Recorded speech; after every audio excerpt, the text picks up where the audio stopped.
Fala pessoalzinho, tudo tranquilo? Vamos para mais uma aula agora que eu deixei aqui gravada para vocês. Então eu vou pedir umas coisinhas para vocês. Ó. Se vocês curtirem a aula, não esquece de deixar uma curtida aí no vídeo. Se você ainda não for inscrito no canal, por favor se inscreve, que isso daí vai ser bastante importante para mim e para você. Se ativar as notificações, nota 10, melhor ainda. Se curtir muito o vídeo, posta, manda para os seus amigos, compartilha com seus amigos. E se você tiver alguma dúvida, alguma sugestão, por favor, joga aí nos comentários aí embaixo, que eu vou ter o maior prazer de responder para vocês e até gravar novos vídeos a respeito, beleza? Valeu, galera, bora pro vídeo. Então a gente vai retomar o nosso assunto falando sobre relação de alavanca hidráulica, né? O termo em inglês para isso é mechanical advantage, né? Vantagem mecânica aí. Mas a ideia é aquele princípio simples de fluidostática, onde a gente consegue alcançar uma força muito alta de um lado, aplicando uma força muito baixa de outro lado, né? Por isso, relação de alavanca.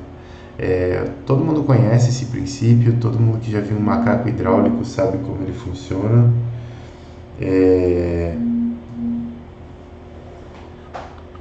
Ou um sistema hidráulico aí tem vários sistemas hidráulicos, né? Tem para levantar carro, tem para levantar caçamba de caminhão, tem vários sistemas hidráulicos aí capazes de realizar muita força e utilizam uma bomba hidráulica simples, que não é assim tão forte, né? Que não é capaz de produzir tanta força, tanta pressão, mas por outro lado esses sistemas são capazes de produzir muita pressão do outro lado graças à relação de alavanca hidráulica aqui. Nesses sistemas, a relação entre as áreas dos êmbolos é que vai criar essa vantagem mecânica, que vai possibilitar você levantar altas cargas aí realizando pequenas forças, né? Então você tem aqui um sisteminha. Esse sisteminha ele está dentro daquilo que a gente viu na última aula, porque ele é um sistema de vasos comunicantes aqui, né? E aí o que vai acontecer? Eu tenho duas áreas. A área de um êmbolo é sempre bem menor do que a área do outro êmbolo, né? E nesta área menor eu vou aplicar uma força. Eu espero ter outra força aqui nesta área maior para equilibrar esse sistema aqui.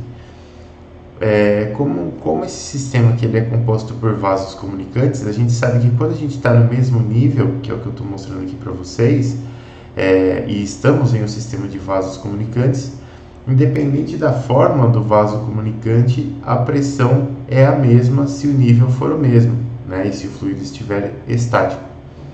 Então a pressão aqui em A1 vai ser muito menor, na verdade, a pressão aqui em A1 vai ser igual à pressão em A2.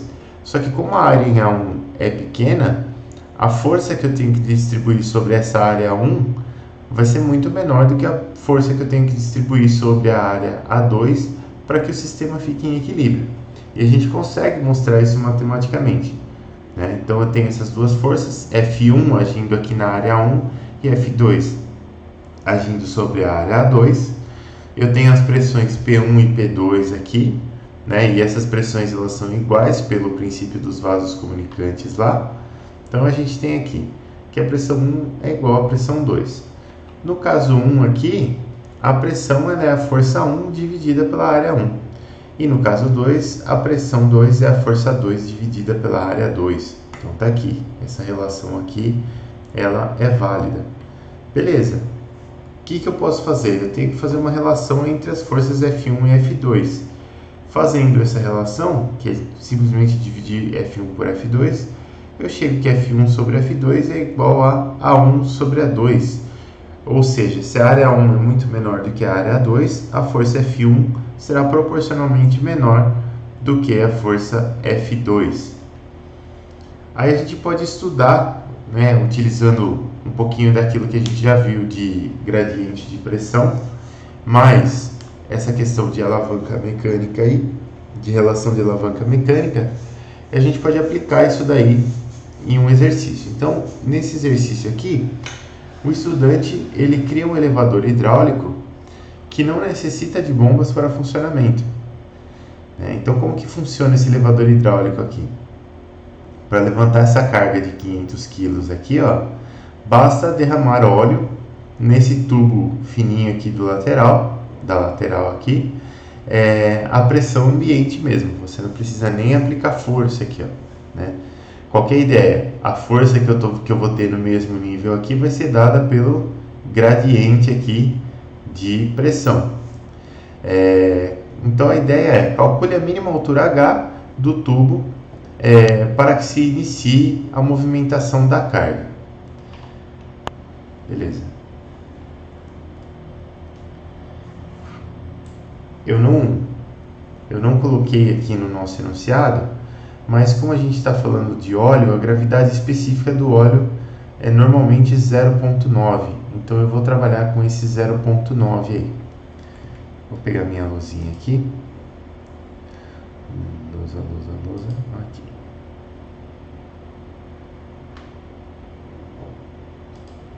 Então o que a gente vai ter, ó? Vou até copiar essa figura aqui que vai facilitar muito a vida.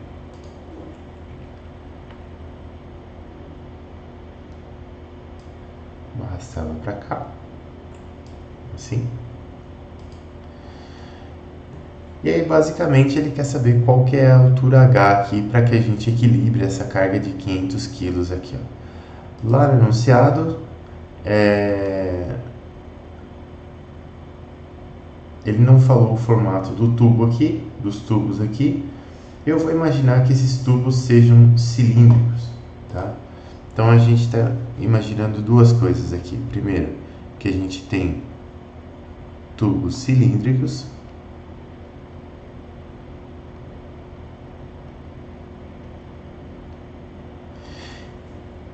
E que a gravidade específica do óleo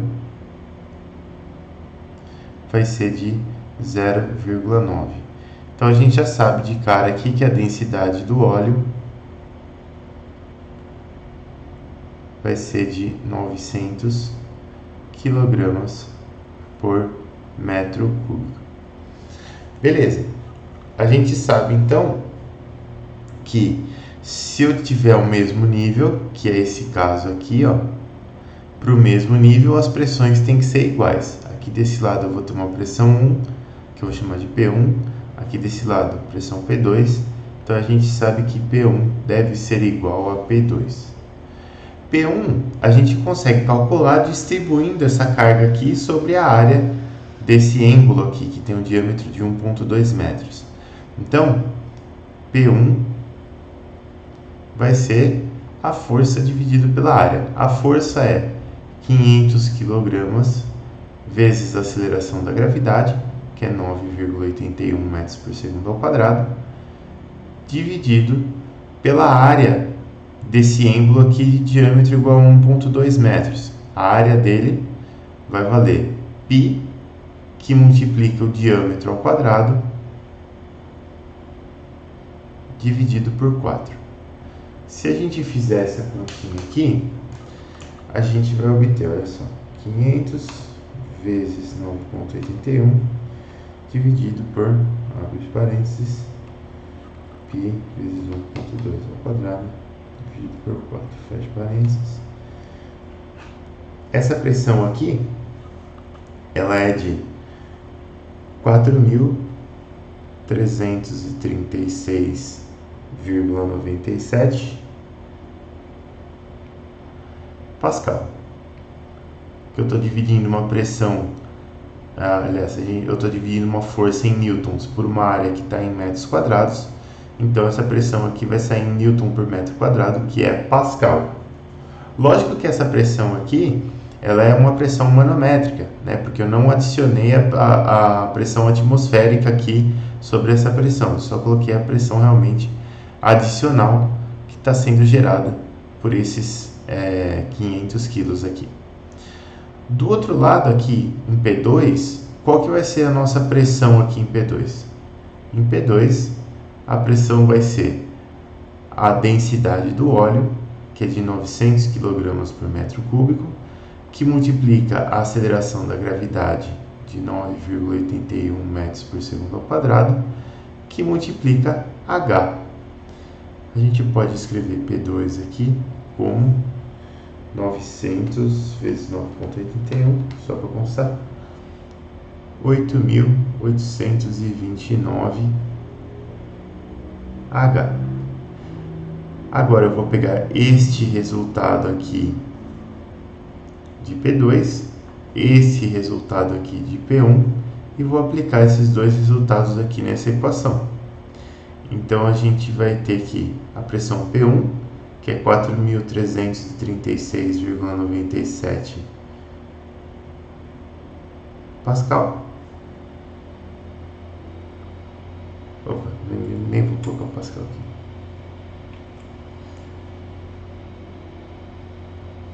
Será igual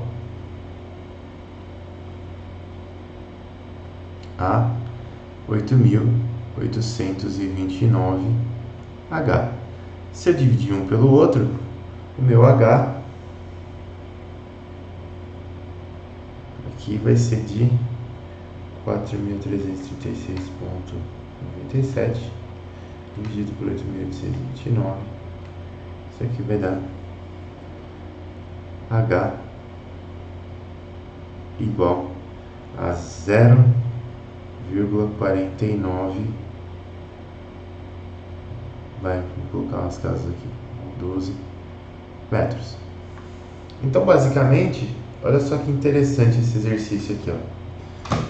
Basicamente, primeira coisa, eu não preciso saber esse diâmetro aqui desse tubo para conseguir dizer qual é a altura de líquido aqui que vai equilibrar essa massa aqui, tá? Porque o meu gradiente de pressão ele é simplesmente ρgH. Eu preciso que a pressão aqui seja igual à pressão aqui, né? E essa pressão aqui, ela depende da densidade do fluido, ela depende da gravidade e ela depende da altura, mas ela não depende da área da seção transversal aqui. Isso é uma coisa interessante. Aí você pode se perguntar, pô, professor, mas parece estranho, porque eu tenho um peso de 500 kg desse lado e do outro lado eu tenho um desnível aqui de meio metro dentro de um tubo de 1 centímetro de diâmetro aqui, e isso aqui está equilibrando, né? Aqui eu estou tendo um equilíbrio das pressões aqui. Será que vai acontecer isso mesmo? Gente, acontece exatamente isso, tá? Porque é uma questão de a gente equilibrar, de a gente simplesmente equilibrar as pressões. E aqui o que acontece? Você tem uma área muito grande, né, para você distribuir essa carga aqui. Essa área aqui é imensa, então você tem uma pressão aqui embaixo que não é tão grande assim, apesar da massa ser grande, porque a área é grande também. Então aí ocorre que você precisa de uma diferença de altura aqui, de uma altura de coluna, no caso aqui de óleo, muito pequena para fazer isso daí funcionar. Beleza. E outra coisa importante aqui, conforme eu quero aplicar força para fazer essa carga subir, você pode pensar que esse 1 centímetro aqui agora não está fazendo mais muita diferença, né? Porque eu vou ter um desnível aqui e vai equilibrar e beleza. Só que se essa área for pequena, eu preciso aplicar muito pouca força para poder levantar esse outro lado aqui de 500 kg. Isso é legal. Por outro lado, se essa área for pequena, quando eu colocar força aqui, eu vou deslocar um volume muito pequeno. E deslocar um volume muito pequeno significa subir muito pouco essa carga que está aqui do outro lado, porque aqui eu preciso de um volume de óleo muito grande para subir. Então, a relação dessa área aqui, nesse problema, é justamente essa. Quer dizer, se eu tiver mais área aqui, eu vou ter um volume maior de óleo, que eu posso utilizar para empurrar aqui para subir mais rápido essa carga de 500 kg. Mas, por outro lado, eu vou precisar de mais força, porque eu tenho mais área aqui do outro lado. Então, essa é a relação que esse 1 centímetro aí está causando. Mas, para esse equilíbrio aqui, para calcular essa altura H, essa medida de 1 centímetro aqui não vai servir para muita coisa mesmo. Bom, vamos continuar. Meio louco, né? Eu também acho. Eu fico impressionado.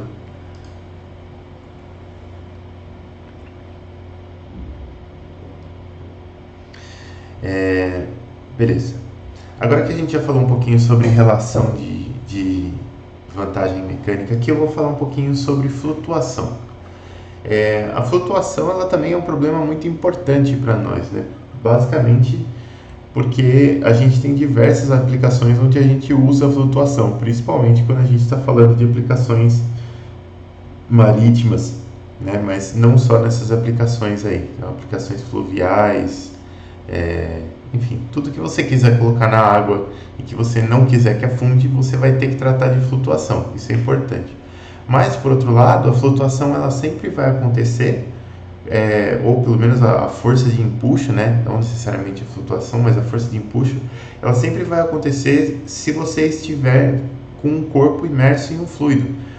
E isso vai até os limites mais extremos. Então, por exemplo, você pode imaginar que nós, os nossos corpos aqui, a menos de alguém que esteja assistindo a aula da estação espacial, mas eu acho que não tem ninguém, os nossos corpos estão envoltos em ar, né? Ou se tem alguém assistindo da piscina, também pode ser água.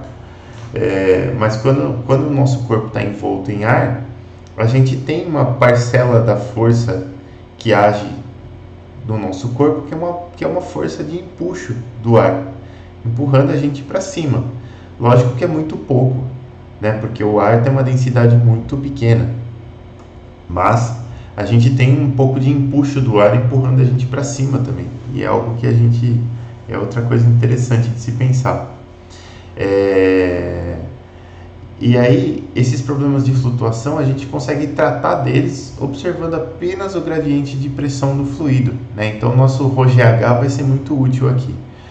E aí, o que acontece? Se o gradiente de pressão não conseguir fornecer uma força igual à força-peso antes da submersão completa do corpo, ele vai flutuar. Mas se eu submergir o corpo, o que acontece?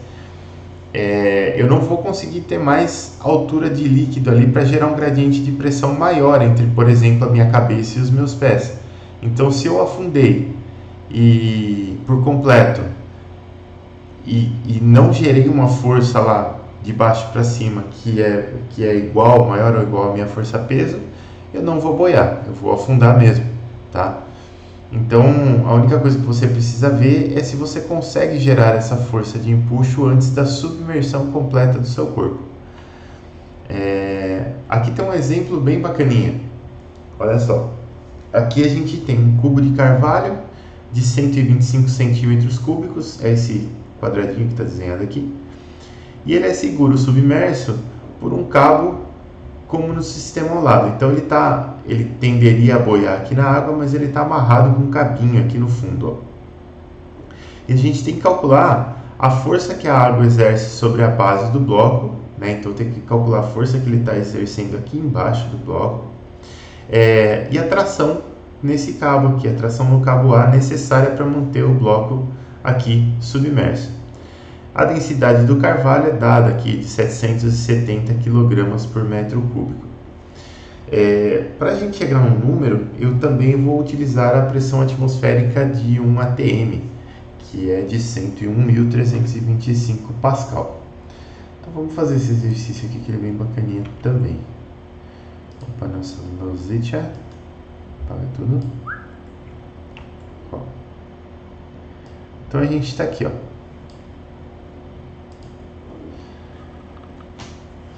Olha só que legal. Eu vou trabalhar aqui eu vou chamar de ρC, o rho do carvalho, para a gente lembrar, 770 kg por metro cúbico. O volume do carvalho aqui é de 125 centímetros cúbicos. Aqui ele colocou isso daqui, falou que é um cubo e deu volume só para disfarçar, só para não dar área de cara, né? Mas tudo bem. E a pressão atmosférica, isso eu vou dar aqui para vocês, ela é de 101.325 Pascal, que isso daqui é exatamente um ATM, ou pressão atmosférica a nível do mar. Beleza. Então tá aqui a nossa pressão atmosférica atuando aqui em cima. Depois eu tenho meio metro de óleo, cujo SG é 0,8.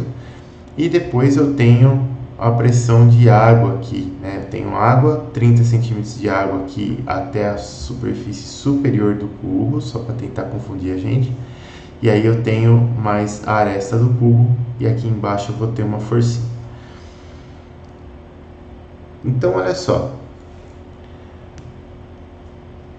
eu vou ter aqui, para fazer esse cubo flutuar, o que eu vou ter que fazer? Eu vou ter que ver qual que é a força de empuxo sobre esse cubo aqui. Primeiro eu vou ter que calcular algumas pressões aqui, e essas pressões aqui, como eu estou levando em conta a pressão atmosférica, elas vão ser pressões absolutas, né? Então eu vou chamar a pressão nesse ponto aqui, ó, de P1, só para facilitar a nossa vida, e nesse ponto aqui em cima do cubo, de P2. Beleza. Então aqui a pressão é a pressão atmosférica, P0. Então a gente tem que P0 vai ser igual à nossa pressão atmosférica, belezura. P1, ela vai ser a pressão atmosférica, que está aqui em cima, mais o gradiente de pressão gerado por esse meio metro de óleo aqui. Então ela vai ser a pressão atmosférica, mais o ρ do óleo, que é 800, que multiplica a gravidade, que é 9,81 metros por segundo ao quadrado, que multiplica a altura aqui, que é de meio metro. Pode falar. Isso, o SG é a gravidade específica do fluido. A gente multiplica ele por 1000 kg por metro cúbico, porque essa é a densidade de referência lá, que é a densidade da água líquida a 4 graus Celsius e 1 atm. Beleza? Nada. Então aqui a gente vai ter que P1 vai ser 101.325 mais 800, que multiplica 9,81, que multiplica meio. Isso aqui dá 105.249 Pascal. Beleza. A nossa pressão P2, que está aqui em cima do cubo, ela vai ser... eu vou pegar o ρ da água aqui, como ele não falou que é referência, esse ρ da água aqui, ó,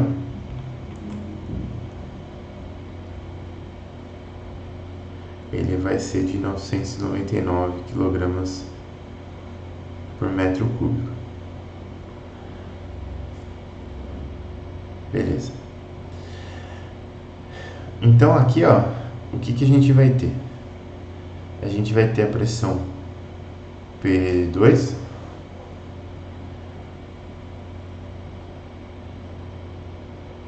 igual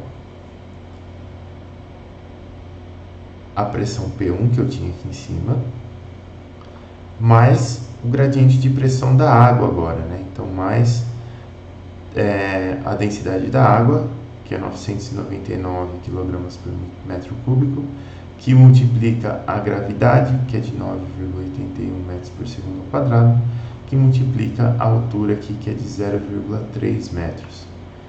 Isso aqui dá pra gente vezes 0,3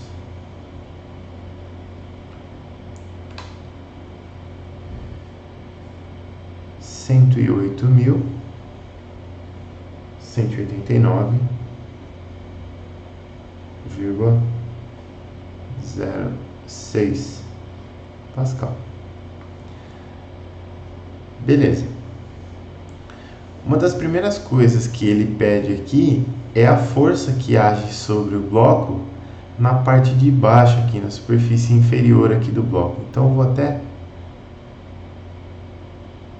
criar aqui, ó, uma pressão P3 aqui, e essa pressão P3 ela vai ser igual a P2 mais densidade da água vezes a aceleração da gravidade vezes 5 centímetros aqui. Isso aqui vai dar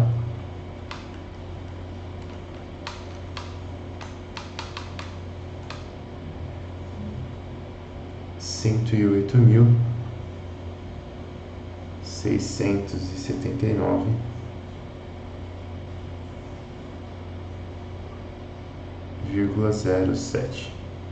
Pronto. Isso aqui é a pressão P3.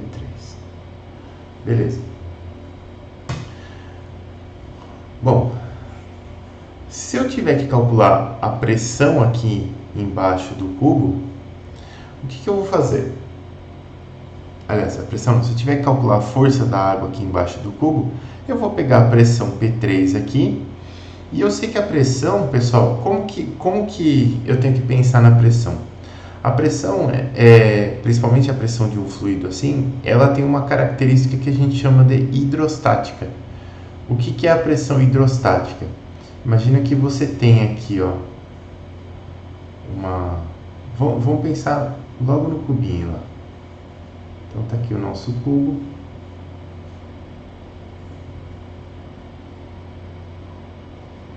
Assim. E quando a gente fala em pressão hidrostática, a gente tem que entender que essa pressão ela vai ter um valor devido à profundidade, que a gente já conhece aqui os valores das profundidades corretas. E essa pressão ela vai ser sempre perpendicular à superfície. Então aqui, ó, eu vou ter uma pressão que é perpendicular a essa parede, eu vou ter uma pressão que é perpendicular a essa parede aqui, eu vou ter uma pressão que é perpendicular a essa parede aqui, ó. Se o cubo for pequeno o suficiente, elas podem ter quase o mesmo valor, mas a direção muda por causa justamente do formato do cubo aqui, ó. Então o que vai acontecer? Quando eu estiver embaixo d'água aqui, ó, eu vou ter duas pressões agindo. Vamos olhar o nosso cubo de frente aqui, ó. Vamos olhar o nosso cubo assim, certo? Eu vou ter, vamos começar pela pressão menos importante. Nas laterais do cubo aqui, ó, eu vou ter uma pressão que ela vai até crescendo para baixo conforme eu vou descendo, porque eu tenho o gradiente de pressão e essa pressão cresce lateralmente aqui, né? Ela vai aumentando conforme eu vou aumentando a profundidade aqui, ó. Só que essa pressão aqui, primeiro, ela vai se equilibrar perfeitamente com a pressão que está agindo lá do outro lado, que também cresce para baixo. Então tá assim. Vamos supor que esse lado aqui é igual a esse. Então essas pressões aqui, primeiro que elas se equilibram, né? E seria muito estranho, inclusive, você soltar um cubo embaixo do fluido e ele sair andando para o lado. Então lateralmente ela fica em equilíbrio aqui, ó. Então a gente não tem que se importar muito com essas pressões laterais aqui, porque elas não vão causar empuxo, né? O que vai causar empuxo é o que está empurrando de baixo e o que está empurrando por cima aqui, ó. E aí o que acontece? Se eu olhar o que está empurrando por baixo e o que está empurrando por cima, quer ver? Vou até limpar o desenho aqui para ficar mais fácil da gente entender. Agora eu só vou olhar para o que vem de cima e de baixo aqui, ó. Então azul de novo, quadradinho, para a gente ver, a gente desenhar o nosso cubo aqui. Então tá aqui. Aqui em cima eu vou ter uma pressão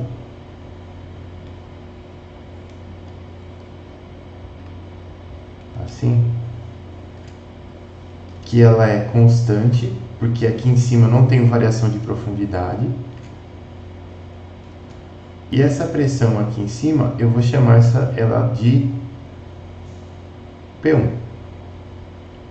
E aqui embaixo, eu vou ter uma pressão constante também, porque ela não varia a profundidade aqui, só que ela vai ser maior do que a de cima, porque ela está numa profundidade maior.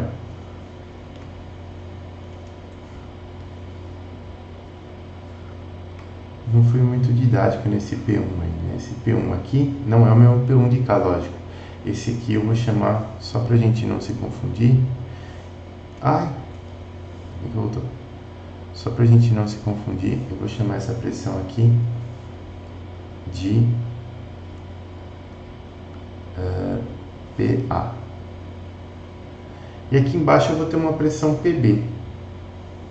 Bom, eu sei calcular essa pressão PB se eu souber PA, porque eu conheço essa alturinha H aqui, ó, e eu conheço a densidade do fluido ρ. Então eu sei que PB é igual a PA mais ρGH, certo? PB vai ser sempre maior do que PA. E aí o que acontece? Eu consigo multiplicar essas forças aqui pela área do cubo, que vai ser a mesma área em cima e embaixo, e eu consigo calcular as forças, né? Então eu vou ter uma força FA aqui em cima e eu vou ter uma força FB aqui embaixo. Então eu consigo já pensar em termos lá da nossa mecânica dos materiais, por exemplo. Então eu vou ter o cubinho aqui, eu vou ter uma força FA aqui para baixo, que ela é igual a pressão A que multiplica essa área do cubo, que eu só vou chamar de A, e eu vou ter uma força FB para cima, que ela é igual a pressão B que multiplica a área. Se eu equilibrar essas duas forças aí, se eu fizer a somatória das forças igual a zero na vertical, o que eu vou obter? Eu vou obter que FB menos FA, lógico que isso aqui não vai entrar em equilíbrio, né? Mas eu vou obter que FB, só fazendo a somatória das forças na vertical, FB menos FA, ela vai ser a área que multiplica a pressão em B menos a pressão em A. Isso aqui é a área que multiplica pressão em B, que é PA menos ρGH. Não precisava fechar o parênteses aqui. Menos PA. Então, isso daqui, essa diferença dessas duas forças aqui, ela vai ser dada pela área que multiplica a densidade do fluido, que multiplica a gravidade, que multiplica a altura do cubinho aqui, ó. Então, olha só, essa força resultante que eu tenho para cima aqui, ela não depende mais da profundidade que o meu cubo tá, né? Porque eu tenho essa pressão PA aqui em cima. Pode falar.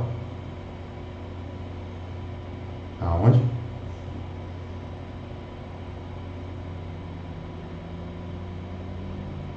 Ah, tem um menos aqui. Tá, beleza. Obrigado. Essa força aqui, ó, essa força resultante que a gente tem aqui, ela é uma força que não depende mais da profundidade que a gente está, porque eu tenho essa pressão PA aqui. Na verdade, o William, foi bom que você falou, na verdade esse menos não está aqui. Isso aqui é PA, PB é PA mais ρGH, né? Tem um mais aqui, ó. Agora sim tá certo. Voltando aqui, pessoal. Desculpa pela falha. Essa pressão PA que está aqui, ó, ela vai crescer conforme eu empurro esse cubo para baixo. Ela vai ser cada vez maior. Só que a diferença entre essas duas forças aqui não depende mais da profundidade do cubo. Ela só depende do tamanho do cubo, da gravidade, lógico, e da densidade do fluido. Então, por isso que eu estava falando para vocês que eu tenho que ver se eu consegui submergir completamente o corpo ou não. Porque se esse cubo está submerso, olha só, não importa a profundidade que ele esteja, eu não consigo criar mais empuxo aqui. O empuxo vai ser sempre o mesmo. E se o empuxo for sempre o mesmo e o peso for maior do que o empuxo, esse corpo vai afundar, ele nunca vai flutuar, tá? Agora a gente consegue aplicar todos esses conceitos aqui no nosso bloquinho aqui. Vamos ver aqui, ó. Então deixa eu apagar aqui. Não, para apagar aqui é mais fácil aqui.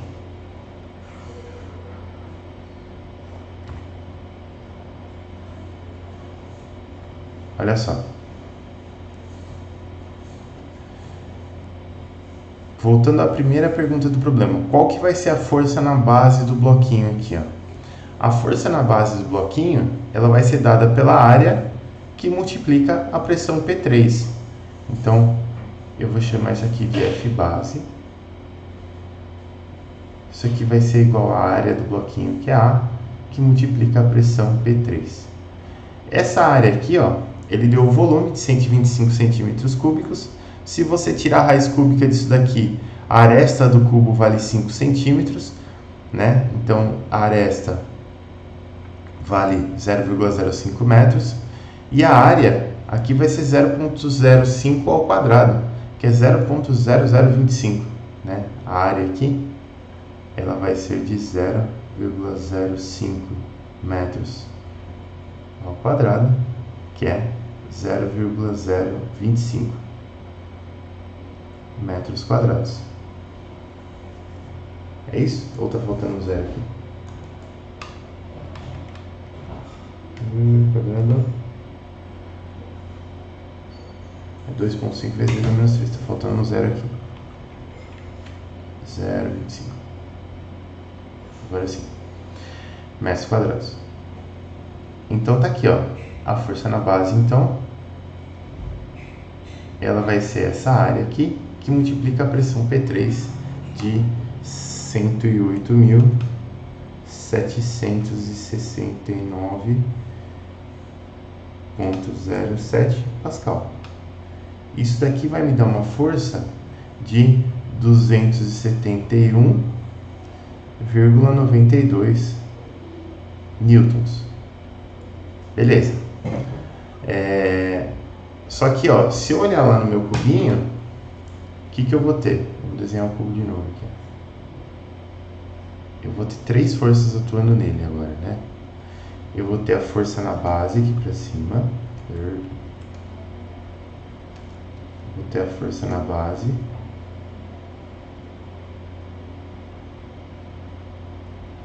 Eu vou ter a força do topo aqui. E eu vou ter uma terceira força, que eu vou desenhar de verde, que ela vai ser a força da cordinha aqui, né, do cabo. Então, para calcular essa força do cabo aqui, eu sei que a força da base é maior do que a do topo, então eu tenho que fazer força da base menos força do topo.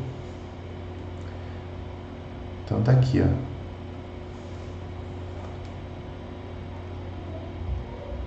Eu vou ter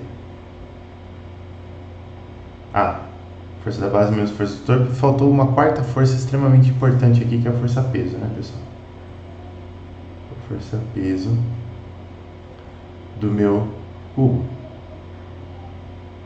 Agora sim.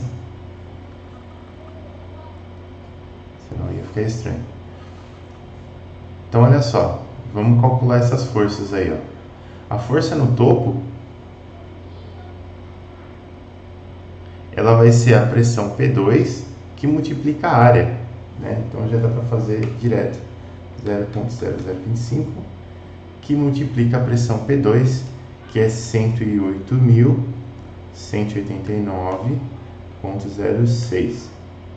Isso aqui vai me dar 270,47 newtons. Beleza.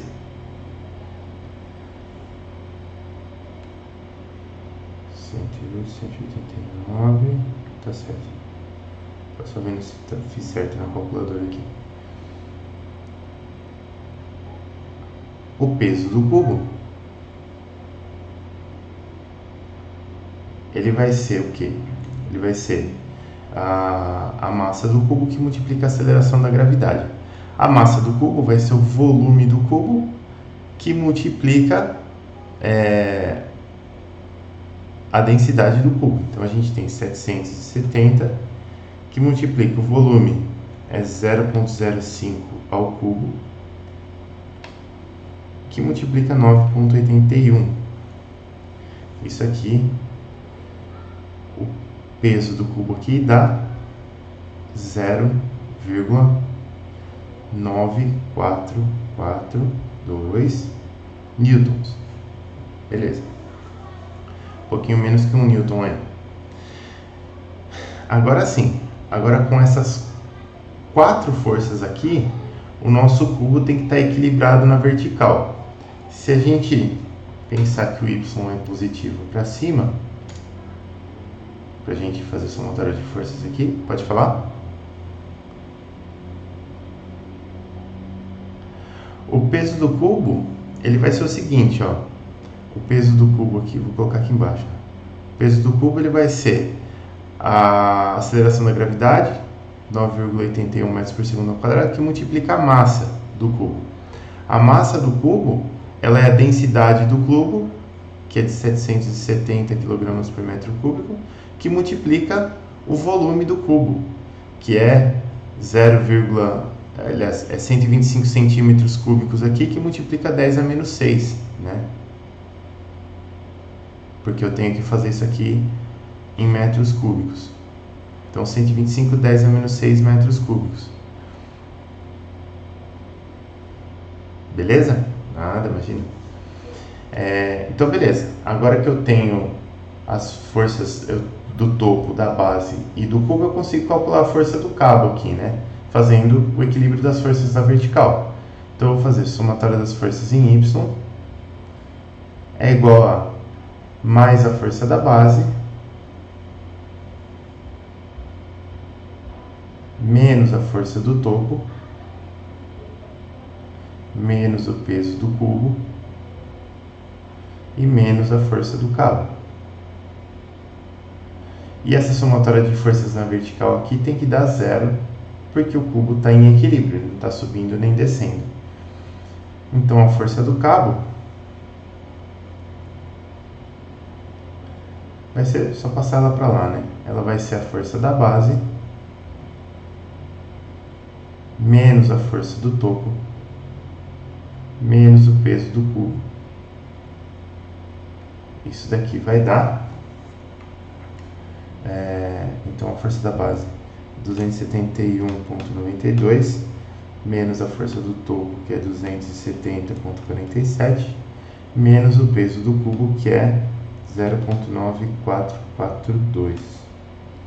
Isso aqui vai dar 0,5058 newtons. Então, aproximadamente meio newton de força aí no cabo. A gente já foi tão longe aqui que eu não lembro mais nem o que ele perguntou. Atração no cabo. Então é isso mesmo, né? Ele perguntava essas duas coisas: a força na base, que é uma das coisas que a gente calculou aqui. Então essa é uma das respostas.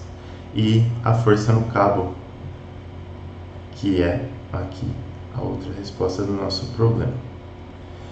Beleza. Então deu para ver que pode falar.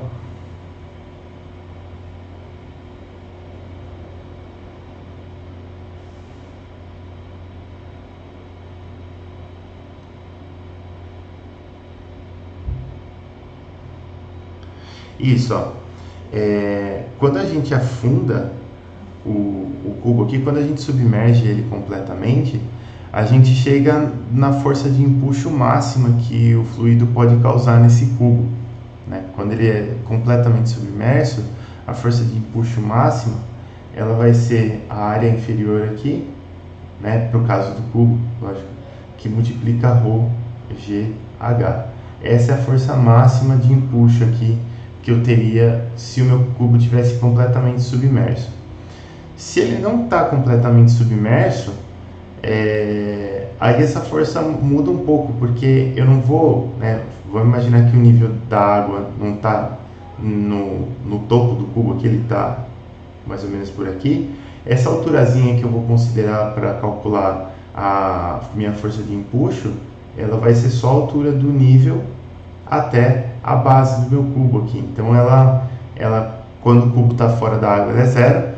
Quando eu vou submergindo parcialmente esse cubo na água, ela vai aumentando, e quando eu submergir completamente esse cubo aqui, ela vai chegar no seu máximo, que é A, que multiplica ρgh, e esse H é a altura do cubo. Então, se eu afundar mais o cubo, a força de empuxo não aumenta mais, ela vai ficar a mesma, basicamente porque o volume submerso é o mesmo, né? Imagina. Beleza. Então vamos voltar aqui para a nossa aulinha. Depois disso aqui, então a gente já viu que esses conceitos de fluidostática, eles são todos simplesinhos, mas você vê que a coisa ela se complica meio que sozinha. E agora, pessoal, a gente chega na parte um pouco mais complicada, já dá para imaginar pelo desenho aqui, que é a parte de forças em superfícies submersas. O que é isso aqui? Isso é algo que a gente vai precisar, vocês vão precisar, não só durante o curso, durante essa disciplina aqui, mas vocês vão precisar disso aqui direto na carreira de vocês. O que é essa força da superfície submersa? Lembra que eu falei para vocês, desculpa aí pessoal, tem alguém com o microfone aberto que está dando uns estalos aí.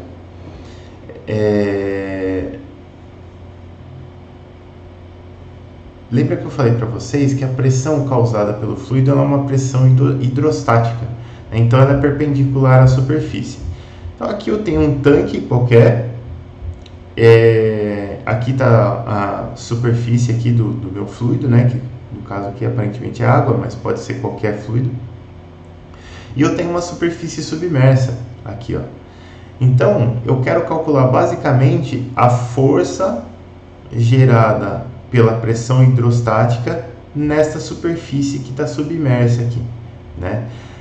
Esse desenho aqui do lado é uma rotação de 90 graus dessa força, né? Dessa situação aqui. Então aqui essas forças elas estão agindo perpendicularmente a essa placa, e aqui embaixo eu estou olhando a placa de frente, aqui em cima eu estou olhando a placa de lado. Só isso, tá? Então, o que acontece? Por que eu tenho que fazer essa conta aqui? Por que essa conta ela não é direta? Não é só usar o ρgh? Porque se a minha superfície está deitada, beleza, a pressão sobre a superfície vai ser sempre a mesma, né? Porque ao longo da superfície ali eu não tenho variação de profundidade. Mas se a superfície está inclinada, ou mesmo se a superfície está em pé, eu tenho uma variação de profundidade. Com variação de profundidade eu tenho um aumento da pressão, né? E o que eu quero fazer? Eu quero transformar esta pressão que age aqui sobre a minha superfície em duas coisas importantes. Uma delas é a força equivalente que age sobre a superfície, mas só a força equivalente não me traz toda a informação, porque essa força aqui ela não é igualmente distribuída pela minha superfície. Essa força ela vai aumentando a intensidade dela, né, porque a pressão aumenta quando você está indo para profundidades mais baixas. Então eu preciso calcular não só essa força, mas também a posição dessa força equivalente aqui, que vai me gerar não só a mesma força equivalente na minha placa aqui, na minha superfície, mas também o mesmo momento equivalente, né? Porque eu vou ter uma força distribuída aqui, ó. Vamos rabiscar aqui para vocês entenderem melhor. Eu falo para vocês, engenheiro não consegue falar sem rabiscar, pessoal. Tá aberto aqui já minha luzinha. Deixa eu apagar isso aqui. Imagina que eu tenho eu vou pensar, eu vou falar só em termos de superfícies deitadas aqui, que fica mais fácil de desenhar. Então eu tenho uma superfície deitada aqui, ó. Beleza. Pode falar. Eu tô renderizando elas para subir para o YouTube. Acho que no fim de semana eu consigo subir. Nada. Inclusive, deixa eu ver uma coisa. Tô gravando. Então, se eu tenho, né? Também assustei agora, mas tudo sob controle. Então imagina que eu tenho uma pressão constante aqui, ó, sobre essa superfície aqui. O que vai acontecer? Essa pressão constante aqui, eu consigo calcular uma força equivalente, inclusive vocês viram isso daqui lá em resistência dos materiais, é bem tranquilinho de calcular. E a gente calcula uma posição para essa força aqui, né? Uma posição que me daria o mesmo efeito desse esforço distribuído. No caso dele estar distribuído assim, bonitinho, uniformemente, a força equivalente, que eu vou desenhar de verde, só para ficar mais legal, a força equivalente ela vai estar bem no meio aqui, né? E acabou, né? Não tem muito o que fazer. Mas eu posso ter uma outra situação, por exemplo, quando a minha superfície está submersa em ângulo, onde a pressão ela vai aumentando para um lado, né? Então eu posso ter uma pressão que tem essa cara aqui, mais ou menos assim. Vai ser difícil eu desenhar um negócio do jeitinho que eu quero. Deixa eu ser mais inteligente.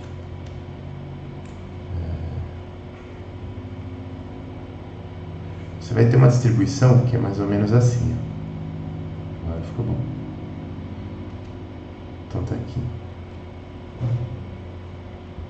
Ela não é uniforme ao longo da superfície, essa distribuição varia. Então, se essa distribuição varia, a gente sabe que eu consigo calcular uma força equivalente para essa distribuição aqui, mas é até intuitivo que se eu tiver que colocar essa força equivalente em algum lugar desse carregamento aqui, para fazer o mesmo efeito do carregamento, esse algum lugar não vai ser exatamente o meio, porque eu tenho mais força, vamos dizer assim, distribuída para o lado esquerdo aqui do que para o lado direito. Eu quero ter a mesma quantidade dos dois lados. Então eu vou ter uma força que vai estar mais ou menos aqui, assim, ó, um pouquinho deslocada para a esquerda, né? Como que a gente vê, como que a gente calcula essa localização dessa força equivalente aqui, ó? A gente calcula assim. Eu vou pegar um ponto de referência na minha placa, eu vou calcular o momento gerado por esse carregamento distribuído, aí eu vou calcular uma distância tal, uma distância D aqui, de tal forma que essa força, que é a integral desse carregamento concentrado, também me gere o mesmo momento aqui em torno desse ponto O aqui, que esse carregamento distribuído está gerando. Aqui é a mesma coisa. Olha só, eu vou pegar um ponto de referência O, eu vou calcular uma distância com relação a O aqui, eu vou calcular um braço, de tal forma que a força gerada por esse carregamento distribuído seja equivalente a essa força verde, mas que o momento gerado por esse carregamento distribuído em torno do ponto O seja também equivalente ao momento gerado por essa força aqui, verdinha, força equivalente com esse braço D. Então, no fim das contas, para eu representar um carregamento distribuído, eu preciso calcular duas coisas. Eu preciso calcular esta força, eu preciso calcular essa distância. Eu preciso calcular essa força e eu preciso calcular essa distância quando eu tenho carregamento distribuído. Aqui, no nosso probleminha aqui, não é diferente. Eu vou precisar calcular uma força equivalente e eu vou precisar calcular a posição dessa força. Como o problema é tridimensional, eu vou ter que calcular essa força na direção Y, que é a direção da profundidade aqui, ó. Na verdade, ela não é bem a direção da profundidade. Eu tenho esse ângulo θ aqui do meu sistema de referência e essa medida Y aqui, ela parte do ponto O aqui e vai até um ponto que eu quiser aqui na minha placa. Então, ó, esse Y aqui que está inclinadinho está representado aqui. A profundidade, ela só vai ser igual ao Y aqui se o meu ângulo θ for de 90 graus, senão ela vai ser diferente. Mas eu vou calcular a posição desse ponto onde eu devo colocar a força equivalente tanto na direção Y, tem formulinha para isso, quanto na direção X. E aí sim eu consigo fazer aqueles problemas lá de equilibrar as forças. E aqui, essa fórmula, ela é calculada de duas formas, né? Eu tenho duas formas dessa fórmula aqui. Porque a primeira forma dessa fórmula, nossa, é um trava-língua, hein? Fórmula da fórmula. A primeira forma dessas fórmulas aqui, ela é mais acadêmica, né? Quer dizer, você calcula a integral aqui, você chega na força equivalente nas posições aqui que você quer, mas você está fazendo isso só para um lado da placa. Em muitas aplicações, de um lado você tem fluido e do outro você tem pressão atmosférica. Então a segunda forma dessas equações aqui já é uma forma considerando que você tem pressão atmosférica do outro lado. E aí você vai calcular a força resultante sem, descontando o efeito da da pressão atmosférica que já está agindo ali do outro lado. Então você tem, se você não tivesse pressão atmosférica do outro lado aqui, se tivesse vácuo aqui, com certeza o efeito dessa força aqui seria muito maior. Mas como você tem a pressão manométrica mais a gravidade, gravidade não, hein?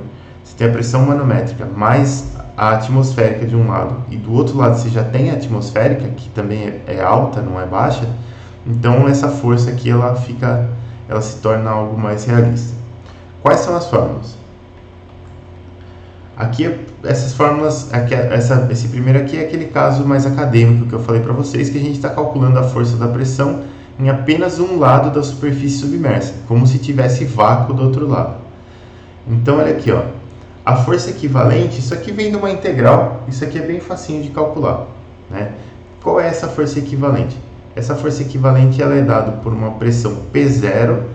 A pressão P0 é a pressão ambiente que está aqui em cima do reservatório aqui, tá? É a pressão que está aqui no filme do líquido aqui, mais ρGHC. O que é HC, pessoal? HC, ele é a profundidade, né? H é sempre profundidade. HC é a profundidade do centroide de área dessa placa aqui, ó. Então essa placa ela vai ter um centroide de área e HC é a profundidade dele. Beleza, tudo isso que multiplica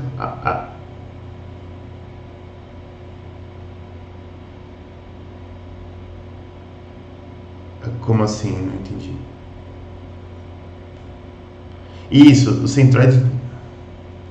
Isso, só o centroide de área da peça mesmo, geometricamente. Beleza? Então esse HC ele é o centroide de área da peça aqui. A profundidade do centroide de área, na verdade, né? E tudo isso aqui, pressão mais ρGHC, que multiplica a área da superfície, porque a área ela vai contar bastante aí para você calcular a força. Depois você tem que calcular essas posições aqui, a posição em X, onde você deve aplicar a força equivalente, e a posição em Y. A posição em X, ela é dada, vamos lá, tem que explicar devagar isso aqui. Essa posição em X ela é dada por esse X' aqui, ó. O que é X'? X' é esse XC. XC é a posição em X do centroide de área da minha superfície aqui, mais esse termo aqui que eu tenho, densidade do fluido, gravidade, seno do ângulo θ. O ângulo θ é esse ângulo que está aqui, ó, né, se a sua plaquinha estiver inclinada. Esse IXY aqui é o momento de inércia de área cruzado dessa figura aqui, também é uma característica geométrica, e já vou falar um pouquinho mais sobre ele, dividido pela força equivalente, dividido pelo FR aqui, ó. O que é esse momento de inércia de área cruzado aqui, ó? Isso aqui é uma característica geométrica da sua figura, isso aqui é calculado para figuras, né? E isso aqui dá um nível de assimetria da figura, né? Se isso aqui for zero, se esse I, X chapéu, Y chapéu for zero, a sua figura é completamente simétrica. O que é o caso para 99,9% de todas as comportas que você vai ver na sua vida, de todas as válvulas que você vai ver na sua vida. Então, assim, olha só, vamos tentar entender essa fórmula aqui, ó. A posição do meu centroide aliás, a posição que eu vou colocar a minha força equivalente na horizontal aqui, ela vai ser a posição do centroide de área, até aí tá beleza, mais alguma coisa que está me dizendo que esse centroide de área não está exatamente no centro da figura.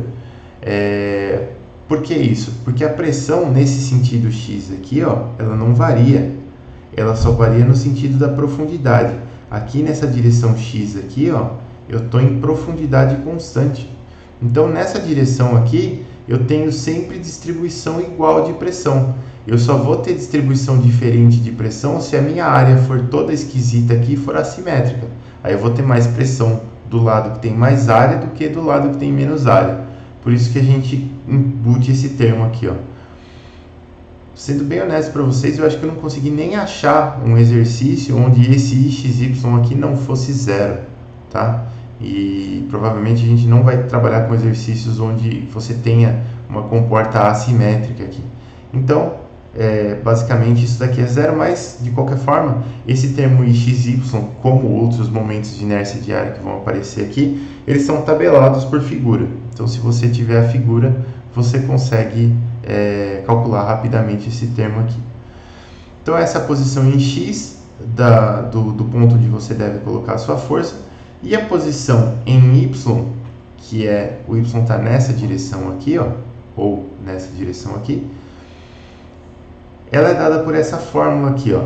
E essa fórmula ela é dada por YC, que é a posição em Y do centroide de área da sua figura, mais densidade do fluido, aceleração da gravidade, seno de θ, até aqui está igual à fórmula de cima, dividido por FR, também está igual à fórmula de cima, só que multiplicado pelo momento de inércia de área IXX. Isso aqui é um termo direto.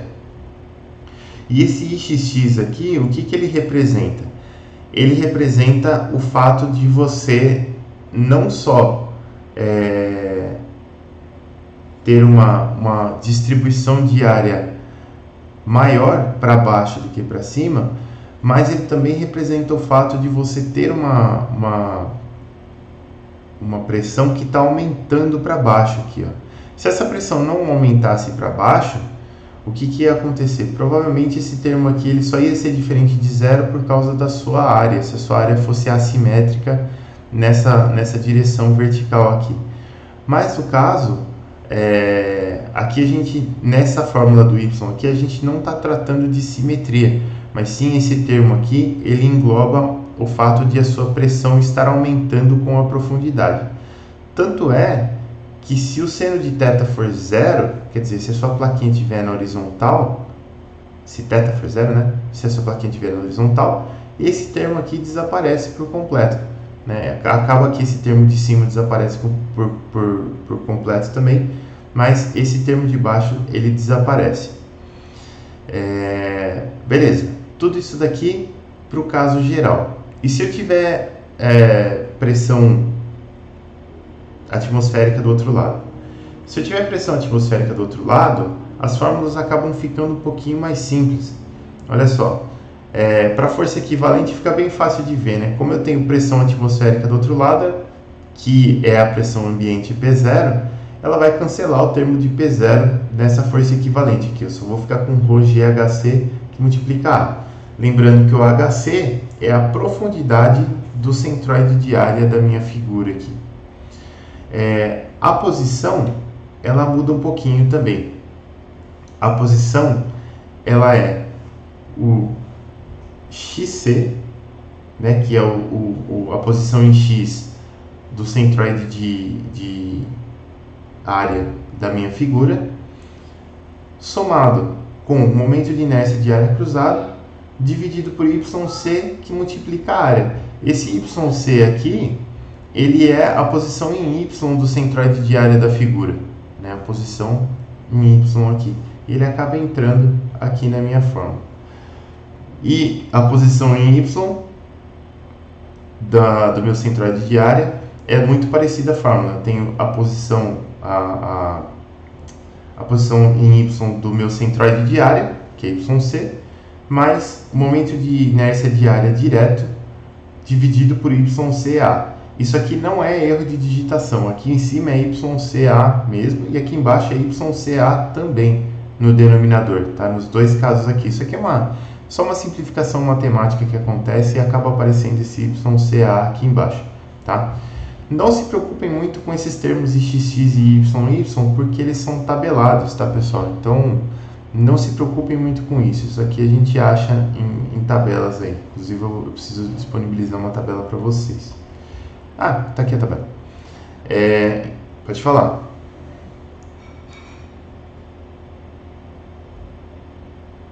Tá. O x' e o y', eles são a posição onde eu vou colocar a minha força equivalente. Eles são exatamente a posição. Então você parte da posição do centroide de área da figura, e aí tem alguns termozinhos aqui que são os termos de correção, né, desse centroide de área aí, para você chegar na posição onde você deve colocar a sua força equivalente. Tá? Imagina. Na verdade, em x aqui, boa parte das vezes vai ser em cima do centroide mesmo, porque esse termo aqui, o i, x, y é zero, ele acaba zerando, então meu x' vai ser igual ao x do centroide aqui. Mas em y nunca é, porque esse termo aqui nunca zera. Por causa da profundidade, né? A pressão ela vai aumentando para baixo, então você vai ter um deslocamento ali no y ali. Imagina. Então aqui eu tenho algumas superfícies aqui para vocês verem, e o interessante é que em nenhuma delas você vai encontrar o IXY. Por que em nenhuma delas? Porque em todas elas, todas essas figuras aqui, elas são simétricas, então para todas elas o IXY é zero, né? Mas você tem aqui os momentos de inércia de área. Na verdade a gente vai precisar só do IXX aqui no caso, né? Mas você tem pro retângulo, você tem pro triângulo, pro círculo, que a gente usa, esses três aqui a gente usa muito, e para metade de círculo também a gente usa bastante, às vezes tem algum exercício ou outro que aparece. Deixa eu ver como é que a gente está de tempo aqui, são 7h10 agora. Tem um exercíciozinho aqui para a gente resolver, eu vou resolver ele no início da próxima aula, para não ficar segurando muito vocês.